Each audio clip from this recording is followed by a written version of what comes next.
భయపడిపోయాను. మీ అమ్మగారు పెద్ద గొడవ చేసేస్తారనుకున్నాను. సమయానికి వాళ్ళే వచ్చావు.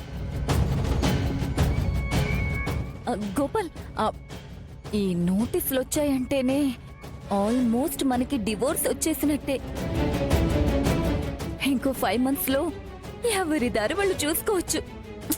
ఇదంతా నీ సపోర్ట్ తోనే జరిగింది. చాలా థ్యాంక్స్ గోపాల్.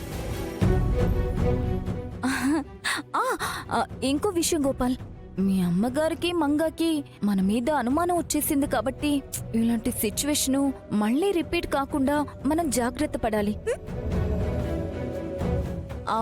ఇంతకాలం మనం ఇద్దరం హ్యాపీగా ఉన్న వైఫ్ అండ్ హస్బెండ్ లాగా వాళ్ళ ముందు నటించాం కదా, ఇక నుండి వాళ్లతో కూడా మంచిగా ఉన్నట్టే నటిద్దాం. ఈ రోజే డౌన్లోడ్ చేయండి, మీ ఫేవరెట్ షోస్ చూడండి.